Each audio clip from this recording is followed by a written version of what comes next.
Tapi kenapa ya setelah ngaji kok dikit-dikit dosa gitu? Nah, kita harus paham. Tidaklah dosa dan kemaksiatan dilarang. Bukan karena Allah ingin ngambil kehormatan dan ingin ngambil kebebasan kita. Tidak. Allah tidak butuh kebebasan kita. Allah itu zat yang maha merdeka. Fa'alul lima yurid. Allah maha berkehendak atas apa yang Allah inginkan. Ngapain Allah ngambil kemerdekaan kita? Tapi ketika Allah menetapkan ada satu dosa dan satu kemaksiatan, fix dan confirm, dosa itu pasti membawa kerusakan pada kehidupan kita. Kadang-kadang kita lebih percaya kepada penelitian daripada sabdanya Rasulullah dan firman-Nya Allah. Terkadang kita lebih percaya kepada analisa medis daripada perkataan Nabi. Sehingga terkadang kalau menguraikan sabda Nabi itu lama sekali percayanya. Tapi kalau percaya penelitian, langsung percaya kepada penelitian. Selamat datang di channel Langkah Iman Istiqomah. Jangan lupa like, komen, dan subscribe. Dan semoga kita semua mendapatkan ilmu yang bermanfaat. Amin. Bisa jadi ada orang mendapatkan rezekinya cuma 10 juta, Pak. Tapi kebutuhannya dibuat oleh Allah cukup 7 juta. Anaknya tidak pernah rewel, meminta mainan yang mahal. Anak-anaknya dalam kondisi yang sehat. Mobilnya tidak mendapatkan musibah. Sehingga akhirnya rezeki 10 juta itu jauh lebih baik daripada rezeki 100 juta, tetapi dia memiliki kebutuhan yang lebih besar. Dari 10 juta, dia masih bisa menyimpan 3 juta. Dan 3 juta itu dia pakai untuk kebaikan di dunia dan kebaikan akhiratnya. Untuk memberikan kepada kita. Yang menjadi perhatian kita bukan volumenya. Yang menjadi perhatian kita bukan nominalnya.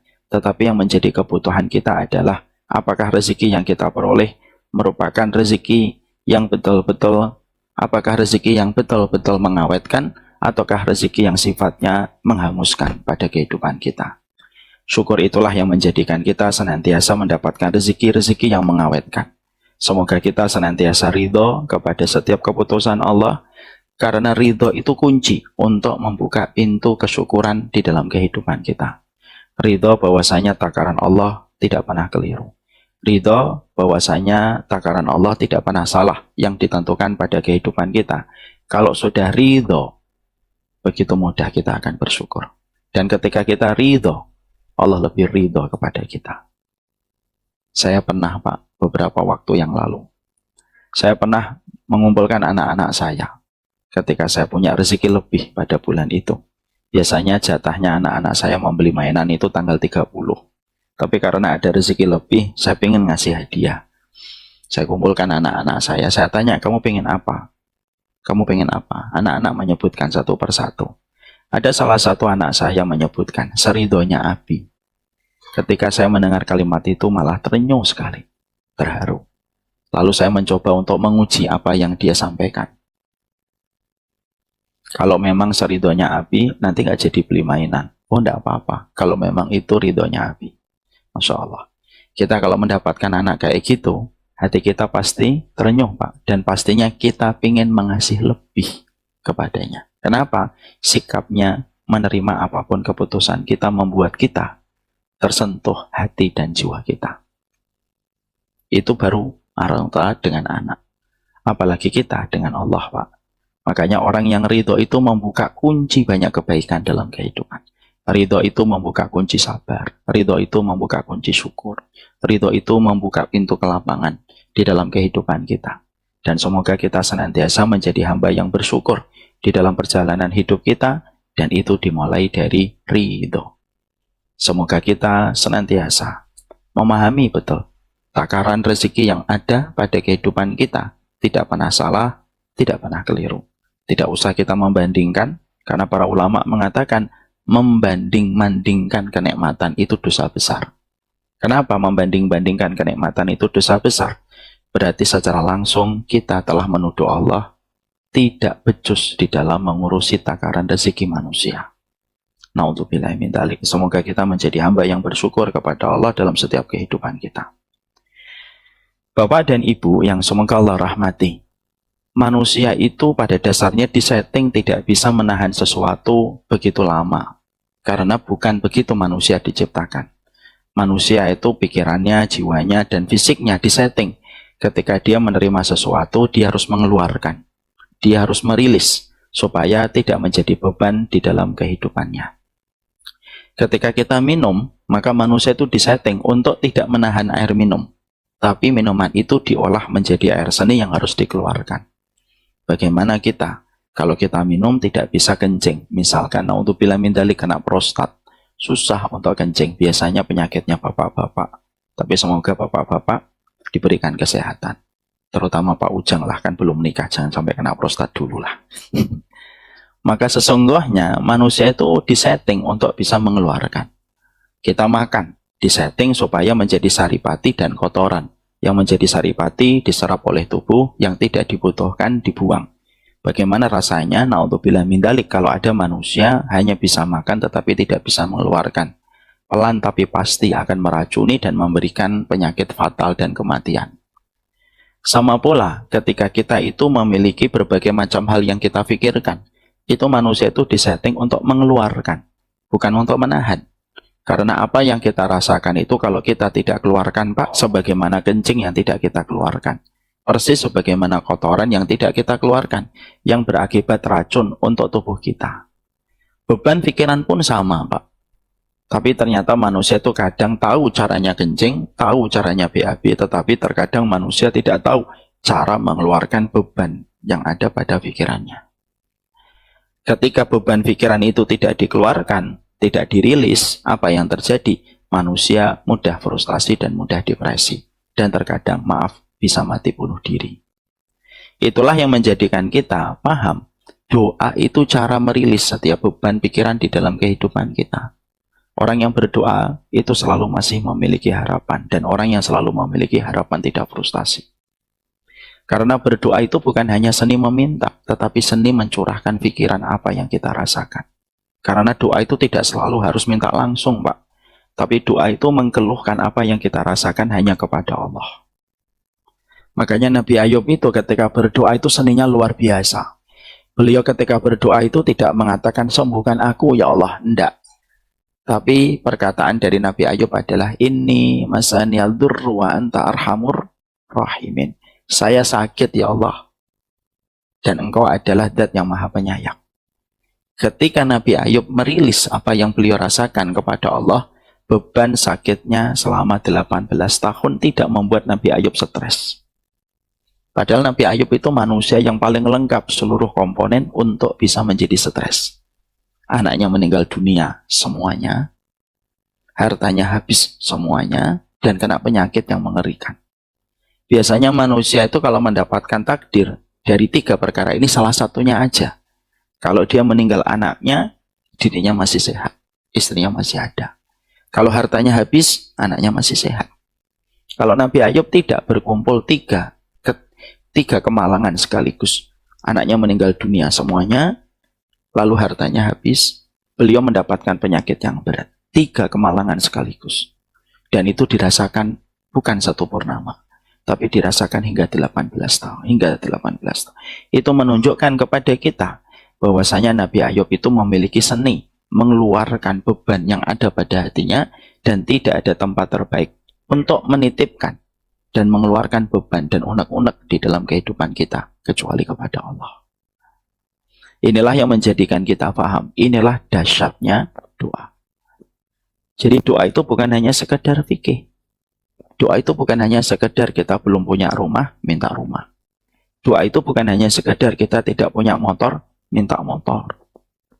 Doa itu bukan hanya sekedar meminta apa yang belum kita miliki. Tidak, itu doa versi anak kecil. Saya berdoa supaya bisa membeli Tamiya. Itu doa versi anak kecil.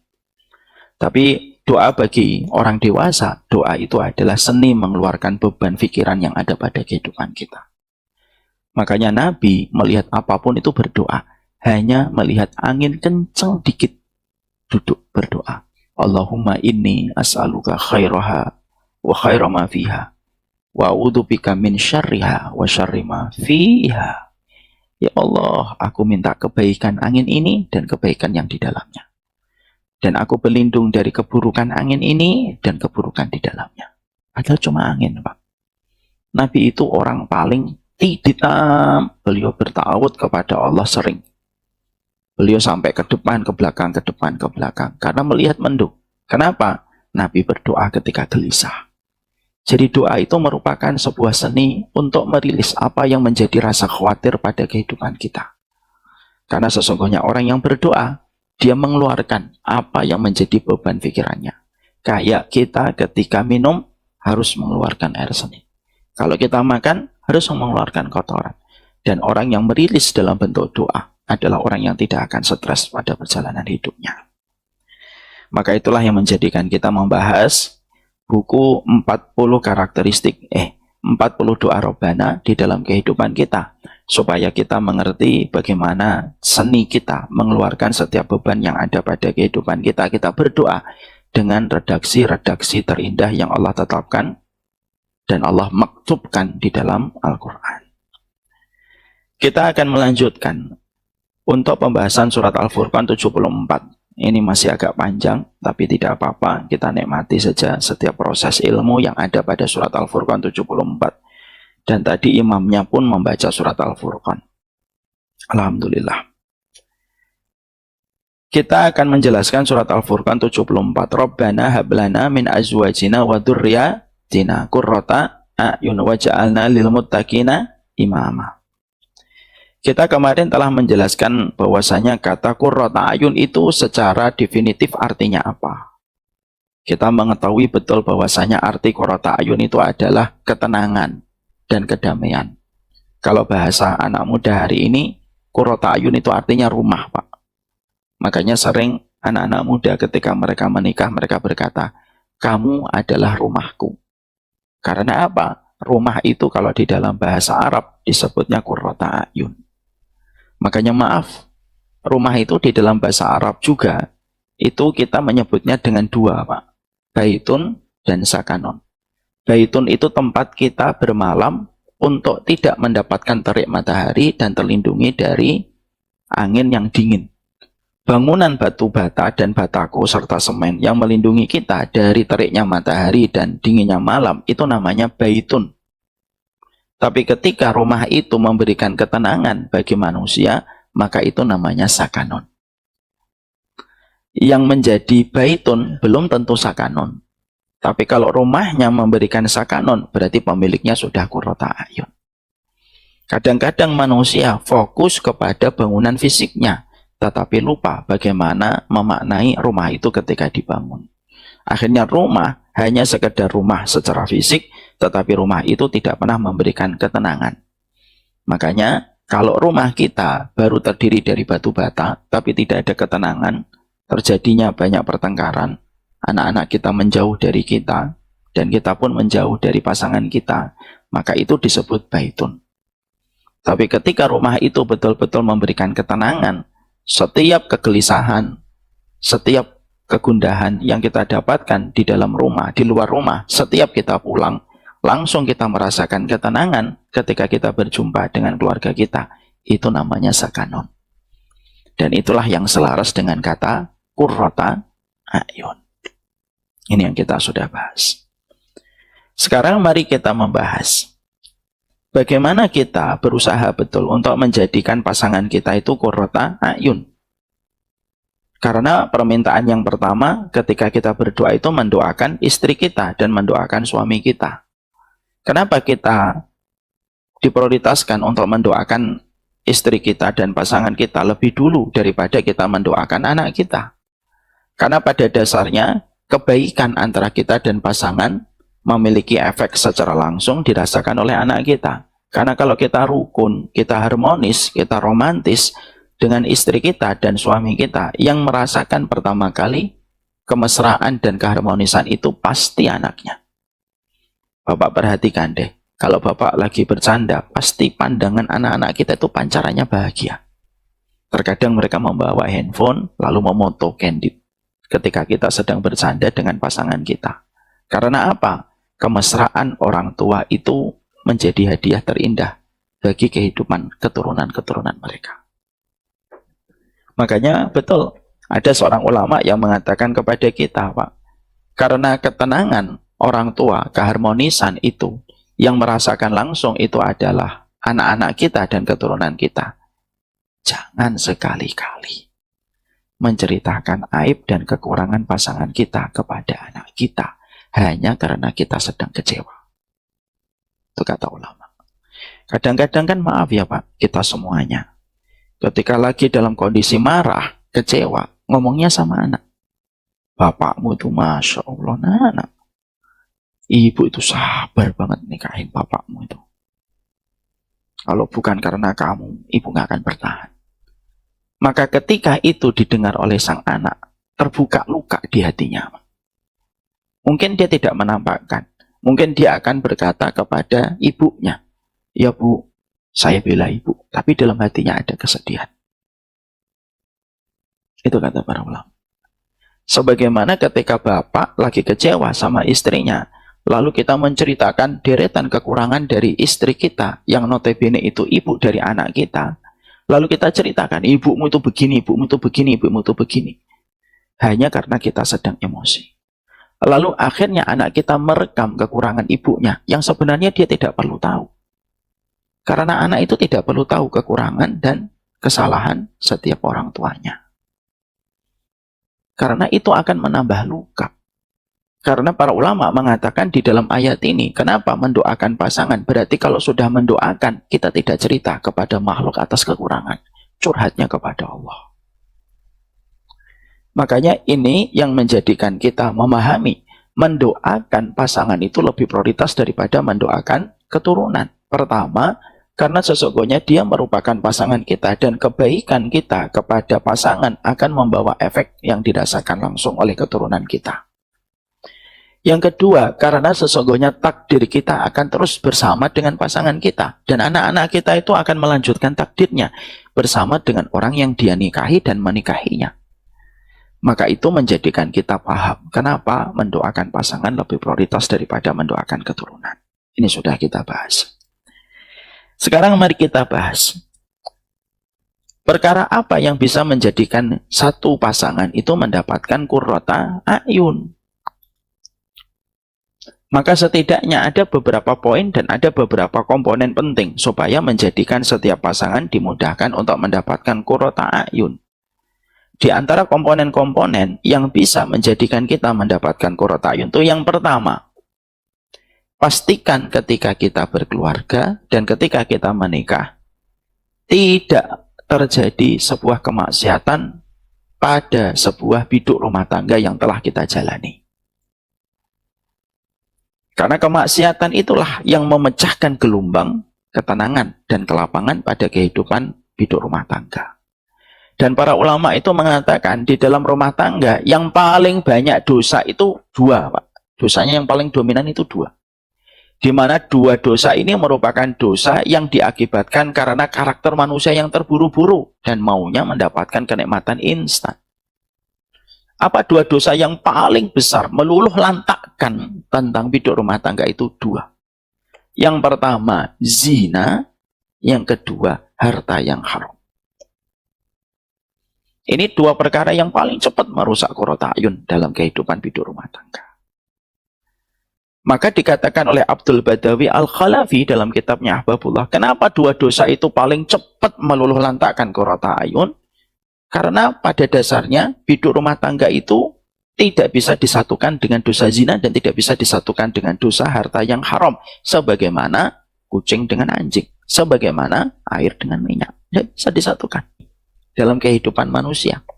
Karena apa? Sejalan dengan sifat manusia yang terburu-buru. Zina itu manusia yang terburu-buru. Sebelum dia terjadinya akad, dia sudah membuka segel. Zina itu. Harta yang haram, riba, sama Pak. Harta haram itu karena tidak sabaran manusia untuk menunggu apa yang ditetapkan Allah untuknya. Maka dia memotong jalan kompas dengan mengambil harta yang haram. Padahal kalau itu miliknya, datang. Kita bedah di antara dua dosa ini. Pertama, dosa zina dulu. Tentunya kita paham betul. Ketika kita membahas tentang zina, karena sesungguhnya zina itu merupakan salah satu perkara yang merusak arti qurrata a'yun pada kehidupan kita berkeluarga dan menjalani biduk rumah tangga. Ada beberapa poin tentang masalah zina yang kita harus mengerti. Satu, Kalau Allah sudah menetapkan dosa, berarti setiap dosa yang ditetapkan oleh Allah itu berimpak kepada kerusakan. Makanya semoga kita menjadi hamba yang tidak rewel ketika kita mendapati ada batasan Allah yang dinamakan dosa dan maksiat. Maaf ya Pak, kadang-kadang orang itu kalau baru ngaji, kalau belum siap, kadang-kadang suka berkomentar begini. Apa sih ini ngaji dikit-dikit nggak boleh, dikit-dikit dosa, dikit-dikit dosa. Kayaknya dulu sebelum saya ngaji tuh semuanya boleh deh. Tapi kenapa ya setelah ngaji kok dikit-dikit dosa gitu? Nah kita harus paham. Tidaklah dosa dan kemaksiatan dilarang. Bukan karena Allah ingin ngambil kehormatan dan ingin ngambil kebebasan kita. Tidak. Allah tidak butuh kebebasan kita. Allah itu zat yang maha merdeka. Fa'alul lima yurid. Allah maha berkehendak atas apa yang Allah inginkan. Ngapain Allah ngambil kemerdekaan kita? Tapi ketika Allah menetapkan ada satu dosa dan satu kemaksiatan, fix dan confirm, dosa itu pasti membawa kerusakan pada kehidupan kita. Kadang-kadang kita lebih percaya kepada penelitian daripada sabdanya Rasulullah dan firman-Nya Allah. Terkadang kita lebih percaya kepada analisa medis daripada perkataan Nabi. Sehingga terkadang kalau menguraikan sabda Nabi itu lama sekali percayanya. Tapi kalau percaya penelitian, langsung percaya kepada penelitian. Padahal penelitian itu sifatnya selalu bisa untuk direvisi. Dulu kita makan Pak buah. Makan buah setelah makan nasi ketika waktu SD. Ya atau tidak Pak? Ya. Waktu SD kan Pak Ujang sudah SMA ya kan. Saya masih SD. 4 sehat, 5 sempurna. Makan buahnya kapan? Nanti habis makan nasi. Tapi hari ini penelitian medis mengkoreksi, merevisi. Enggak, yang paling baik makan buah sebelum makan berat. Jadi kalau nanti kita ada sarapan, Pak, buahnya dulu yang disediakan. Akhirnya apa? Direvisi, Pak. Karena begitulah penelitian makhluk. Beda dengan penelitian Allah. Bukan penelitian. Beda dengan keputusan Allah. Keputusan Allah itu selalu terdepan. Jadi ketika kita mendapatkan ada satu dosa, kita ini harus memberikan hati kita bahwasanya batasan Allah itu pasti ada kerusakan kalau kita melewatinya. Dan batasan itu diperlukan supaya menghindari kita dari berbagai macam kecelakaan.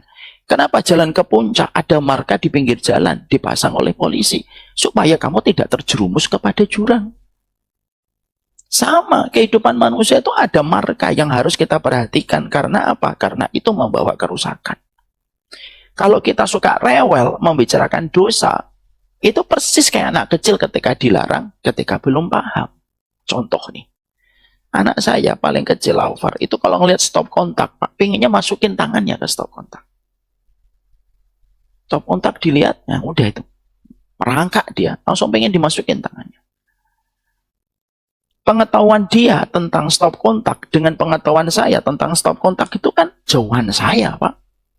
Dia nggak ngerti kalau stop kontak itu ada listriknya yang bisa fatal akibatnya. Apalagi ketika dia habis ngemut tangannya, basah, masukin ke stop kontak.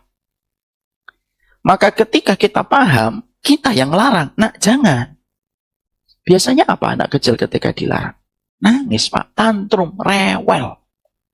Dipindah, rewel dia. Dipindah lagi, rewel dia, maunya ke situ. Kenapa dia tidak tahu itu? Karena dia tidak tahu stop kontak itu berbahaya. Makanya manusia itu kalau ada larangan, lalu dia rewel, persis kayak anak kecil yang dilarang, tetapi tidak tahu maksud dari larangan itu. Ya. Makanya maaf ya, kayak contoh, saya sudah 10 tahun yang lalu Pak, ketika mengatakan dalam sebuah kisah nyata, ipar adalah maut. Itu sudah 10 tahun kajian saya. Di YouTube masih ada. Pada saat itu ada yang komen, apa sih ipar adalah maut? Terlalu jauh gitu. Padahal itu sabda Nabi. Baru keluar film. Ya bisa, kaku dan tegang sama kecuali orang yang jujur imannya. Al-munkarat la yaf'aluha ila siddiq, kata para ulama salaf. Tapi meninggalkan dosa itu tidak bisa kecuali orang yang jujur pada hatinya. Dan setiap dosa itu pasti membawa kerusakan. Sama ketika zina itu dilarang oleh Allah, itu membawa kerusakan pada kehidupan manusia. Karena apa? Dosa yang luar biasa itu dosa zina, Pak. Karena dampaknya itu luar biasa. Bahkan dosa ini memiliki rekam jejak yang tidak bisa hilang, walaupun pelakunya bertobat. Itu dosa zina. Tidak memiliki rekam jejak. Bapak dulu tidak pernah sholat, misalkan dulu waktu kuliah. Hari ini Bapak bertobat, sudah tidak ada rekam jejaknya, Pak. Sudah bertobat, semoga Allah terima dan Allah Maha Pengampun. Tapi kalau orang itu berzina, tidak main-main dosa zina. Rekam jejaknya itu tidak bisa hilang. A, zina dengan B, lahirlah C, Pak, sebelum pernikahan. Maka C ini kalau perempuan, A tidak bisa menikahkan C. Kenapa? C, nasabnya terbentuk sebelum pernikahan, nasabnya kembali ke tempat tidur. Ketika terjadinya pembuahan haram. Makanya C tidak boleh menyebut C bin A. Tidak bisa. C binti B. Lah nasabnya kemana, Ustaz? Ke tempat tidur. Yang menjadi saksi terjadinya perzinahan. Ya kalau di tempat tidur, kalau di atas tebu ya kembali ke nasab tebu. Kalau zinahnya di sawah ya kembali kepada nasab sawah. Dan itu merupakan salah satu di antara hal yang berat dari dosa perzinahan. Makanya pernah ada satu kisah nyata, Pak. Mungkin saya sudah sampaikan di sini. Saya pernah menyampaikan tentang masalah zina, dikasih amanah satu masjid. Setelah selesai, saya dihampiri seorang bapak-bapak. Saya sudah deg-degan gitu.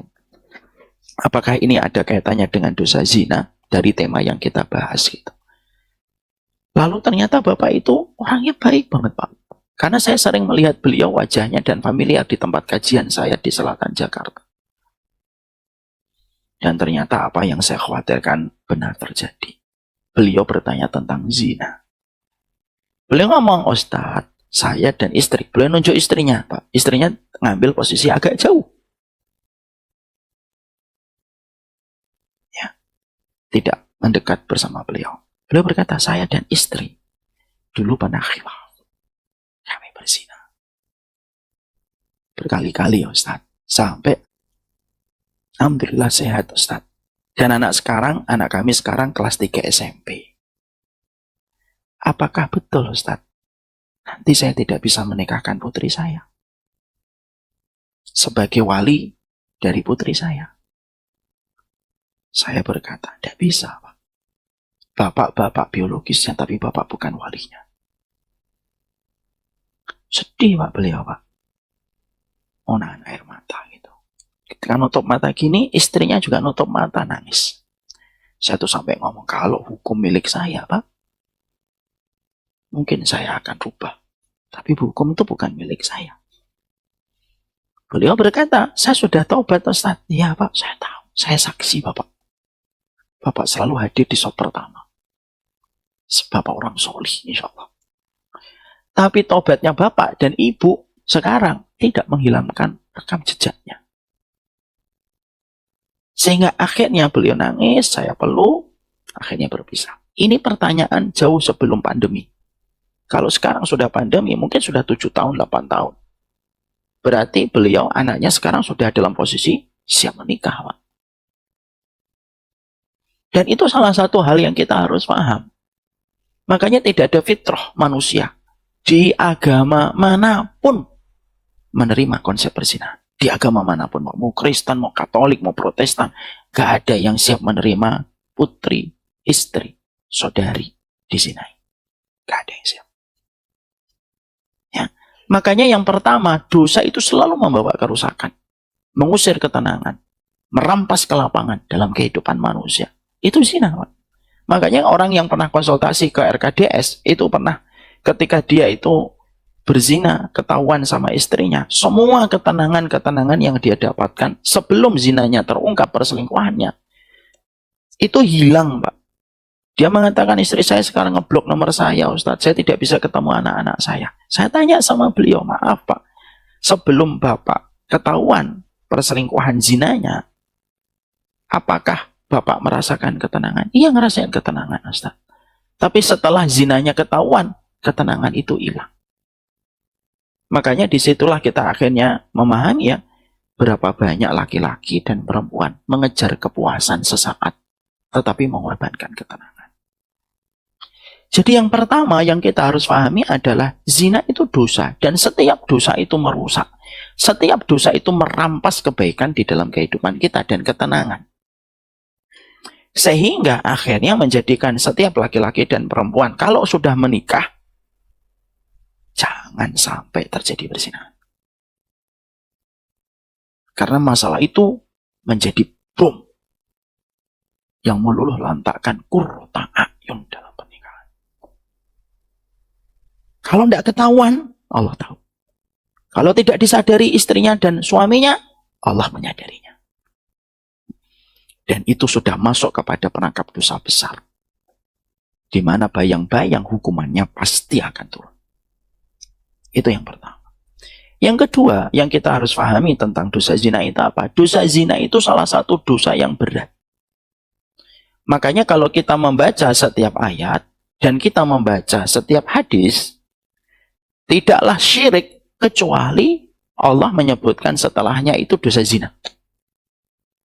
Bahkan dosa yang sangat berpotensi untuk menimbulkan gempa. Kalau Bapak baca hadis-hadis Nabi, hadis-hadis masalah gempa, selalu ada kaitannya dengan zina. Selalu ada kaitannya dengan zina. Ya. Makanya di dalam Islam itu kita menjumpai dan kita mendapati sampai-sampai bukan hanya zina itu meninggalkan jejak mereka. Zina itu sampai Imam Syafi'i itu mengatakan zina itu utang. Az-zina dainun wa qadahu fi ahlihi. Zina itu utang.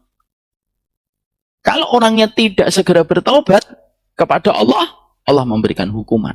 Bagaimana dia merasakan keluarganya nanti dizinai. Sampai Imam Syafi'i melanjutkan, kalau ada orang berzina, dia pulang ke rumahnya, ketika dia memahami keluarganya tidak tahu perbuatan zinanya, lalu dia pulang tanpa dia merasa menyesal melakukan perzinahan, pulang ketemu istrinya, ketemu suaminya, ketemu anaknya, atau anak ketemu orang tuanya habis berzina, tertawa-tawa karena merasa tidak ada yang tahu perbuatan zina yang baru saja dia lakukan, laknat itu tetap melekat pada orang itu.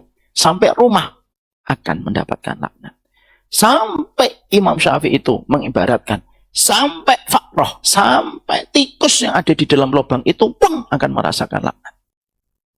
Itu ibarat kata.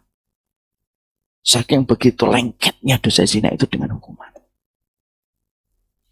Karena apa? Karena dosa yang memberikan kenikmatan dari ujung rambut sampai ujung jempol itu dosa zina.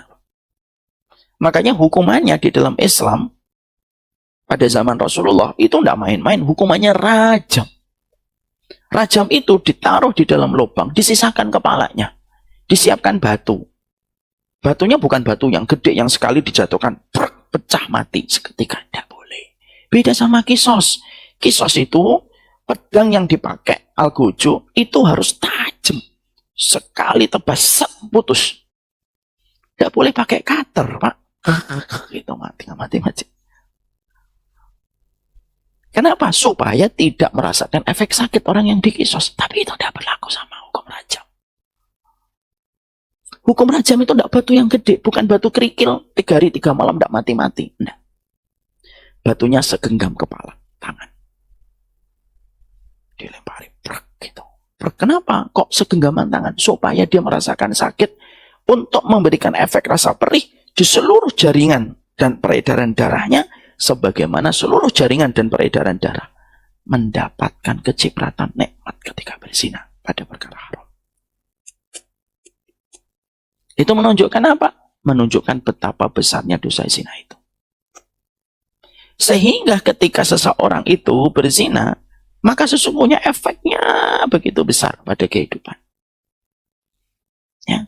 Sehingga akhirnya nanti anak-anaknya pun akan terancam. Dan sebenarnya memang secara fitrah memang kita harus paham, dosa zina itu tidak ada satupun fitrah manusia, beriman atau tidak beriman, yang siap menerima perzinahan. Ya. Makanya dosa zina itu merusak 4 sekaligus, Pak.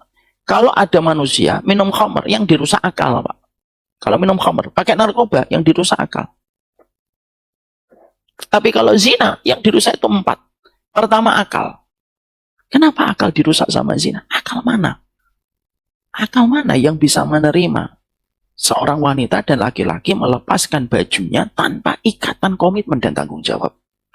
Dia membuka segel tanpa minta izin kepada pemilik segel, yaitu Allah. Ya, akal, Pak. Makanya maaf ya, kenapa konten pornografi itu merusak? Bahkan sebagian dari para psikolog mengatakan konten pornografi itu lebih parah daripada narkoba.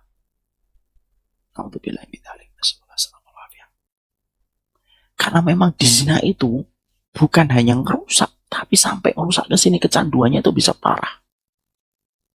Saya pernah dengar psikolog Ibu Risman, Eli Risman, beliau menyampaikan efek dari pornografi itu merusaknya di sini itu lebih besar daripada narkoba.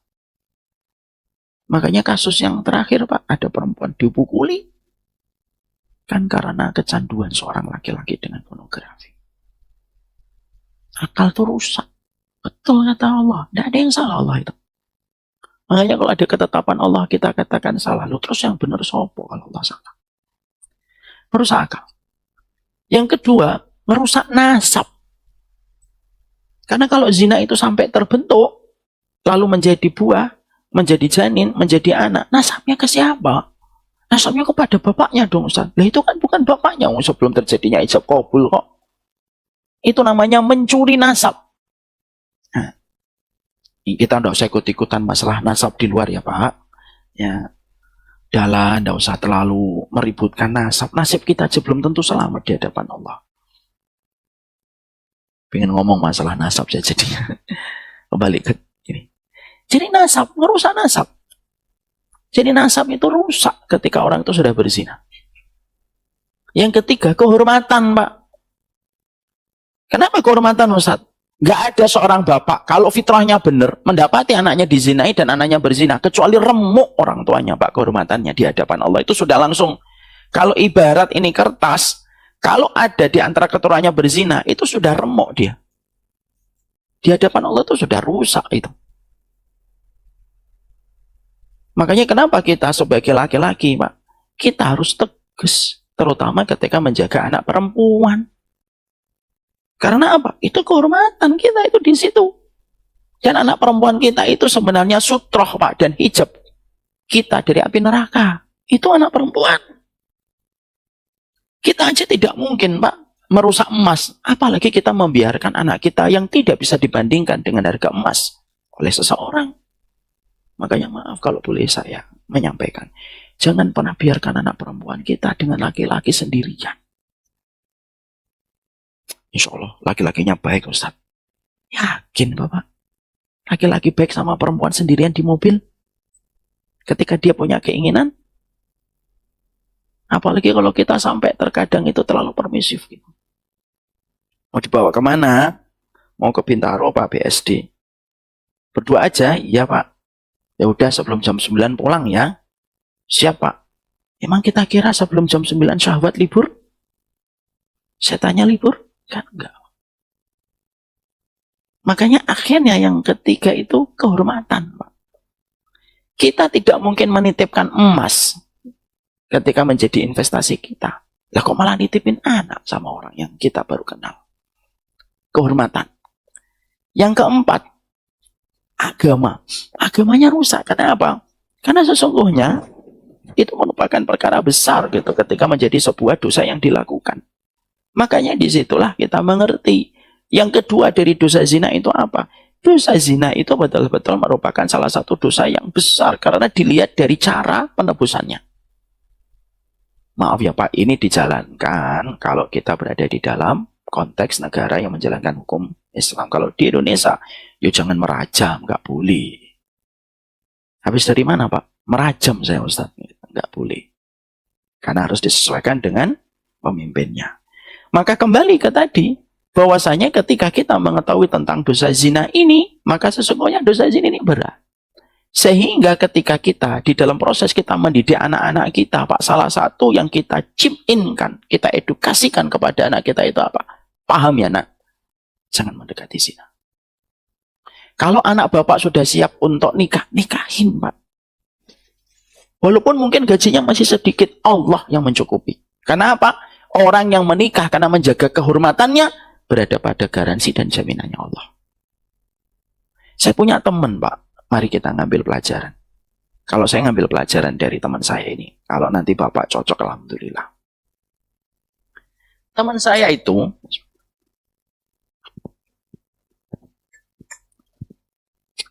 itu Pak, menikahnya muda sekali, 19 tahun.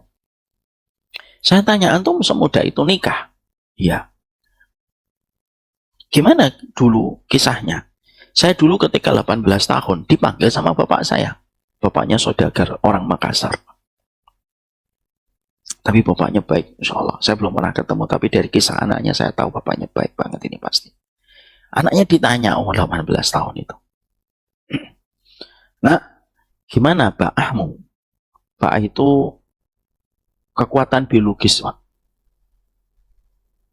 Ya sudah ada baknya begitu. Ya sudah, kalau kekuatan biologismu sudah ada, puasa. Waduh, sudah puasa, tapi tetap nggak bisa kelihatannya. Ya sudah, kalau gitu nikah. Ya kan saya masih sekolah, Bi. Belum dapat gaji, belum dapat rezeki gitu. Ya sudah, nikah aja. Nanti Abi yang akan mengcover dulu. Dijodohkan beberapa akhwat, Pak, beberapa muslimah, nikah, Pak, umur 19 tahun.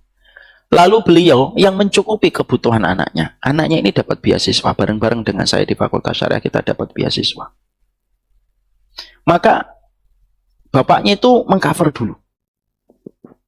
Lalu dia sempat bilang ketika sebelum memutuskan menikah, nanti orang-orang bilang itu apa? Alah, fungsinya hartanya bapak itu jagain kamu dari dosa dan neraka. Hartanya bapak itu bukan simpanan di masa tua. Masa tuanya bapak sudah dijamin sama Allah.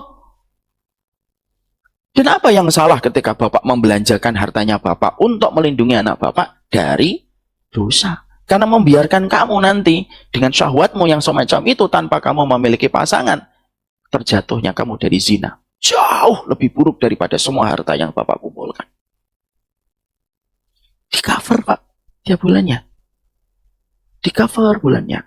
Sampai ketika kita dulu, maaf saya cerita, kita dulu itu kalau dapat beasiswa, pertama itu 100 real kalau kita masih di sastra. Kalau pindah ke Fakultas Syariah, kita itu beasiswanya naik menjadi 200 real. Ketika beasiswanya naik 200 real, dan beliau sudah mulai dapat rezeki, mulai jualan, Pak. Akhirnya beliau satu waktu nelpon bapaknya. Bapak, ya, alhamdulillah rezekinya abang sekarang sudah cukup. Jazakumullah khair, selama 2 tahun terakhir ini kami dibantu setiap bulannya untuk membiayai hidup keluarga. Mulai hari ini, Pak, sudah tidak usah ngirim lagi. Saya sudah bisa berdiri di atas kaki saya sendiri. Dan terima kasih sudah menjaga saya dari godaan syahwat. Kisahnya indah betul itu, Masya Allah. Kenapa itu bisa terjadi? Karena ketakutan seorang bapak tentang kehormatan dirinya. Karena kalau sudah terjadinya perzinahan, itu qurrata ayun itu jadi rusak, Pak. Qurrata ayun itu jadi rusaknya parah. Dan itu yang menyebabkan akhirnya gelombang tidak pernah selesai, konflik silih berganti, masalah terus berdatangan. Kenapa? Zina itu membuka pintu langit kita untuk kedapatan musibah setiap waktunya. Kan kata Imam Syafi'i, hatal fa'roh. Lu sampai tikus di rumah orang yang berzina yang tidak bertobat pun akan mendapatkan laknat. Dan Imam Syafi'i itu ulama besar. Karena itulah kita harus paham. Pertama kali yang merusak qurrata ayun itu perzinahan. Makanya maaf ya kalau ada seorang suami atau istri gitu. Atau seorang istri mendapati suaminya berzina. Ini ada 2 kondisi. Kalau suaminya tidak menyesali perbuatan zinanya, wajib pisah. Kalau dia tidak menyesali perbuatan zinanya. Mas, kamu zina sama tetangga. Alah biasa aja kali gitu. Gak usah dianggap besar. Yang penting saya tetap pulang ke rumah kan? Gitu. Udah selesai. Kenapa? Wanita suci tidak boleh bersatu dalam pezina dalam satu ranjang. Tapi kalau ada seorang laki-laki terjebak pada perzinahan, lalu akhirnya dia menyesali dan pengen bertobat kembali sama Allah, meminta maaf sama Allah, meminta maaf kepada istrinya, dan berkomitmen untuk kembali sama Allah, terima. Karena apa? Mengulurkan tangan orang yang kembali kepada Allah. Tangan itu mulia, sebagaimana tangannya para nabi yang mengajak manusia dari maksiat menuju kepada cahaya. Karena begitu. Karena bisa jadi hari ini ada beberapa perempuan yang mungkin belum tersentuh dengan ilmu dan hidayah ilmu, Pak. Kadang-kadang banyak perempuan itu begini konsepnya. Kalau saya mah terserah dia mau jajan di mana. Yang penting nggak ketahuan dan yang penting tetap pulang. Mau dia jajan kemana? Silahkan. Yang penting pulang. Dan yang penting saya tidak tahu. Nah, ini nggak boleh ini perempuan gini. Nggak bisa, Pak. Dia tetap harus saling mengingatkan antara suami istri.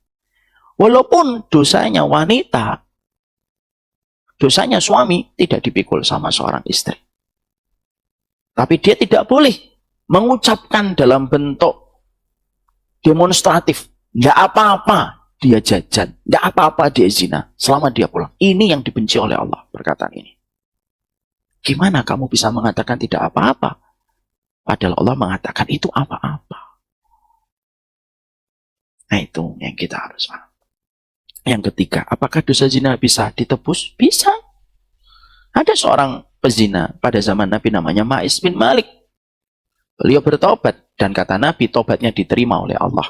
Kalaulah Ma'is bin Malik diberikan izin memberikan syafaat, 70 penduduk Madinah akan mendapatkan syafaatnya Ma'is bin Malik. Saking besarnya keutamaan dari tobatnya seorang Ma'is bin Malik radhiyallahu anhu dalam hadis riwayat Muslim. Kalau ada orang yang berzina, jangan putus harapan. Rahmatnya Allah lebih besar daripada murkanya. Selama kita taubatan nasuha. Wassallallahu ala nabiyina Muhammad. Sudah dididit jamnya. Mari kita akhiri kajian kita. Kita kembali kepada tugas kita. Masing-masing yang berbeda-beda. Tugas saya mengantar anak-anak untuk pergi ke sekolah. Jazakumullah khair kepada semuanya. Kita masih membahas jangan ada dosa kalau ada keinginan mendapatkan qurrata a'yun. Dosa apa yang paling banyak? Yang paling populis merusak rumah tangga? 2. Dosa zina dengan dosa harta yang haram. Nanti kita bahas harta yang haram pekan depan kalau tidak ada udzur. Ini yang dapat saya sampaikan. Subhanakallahumma wa bihamdika asyhadu an la ilaha illa anta astaghfiruka wa atubu ilaik. Assalamualaikum warahmatullahi wabarakatuh.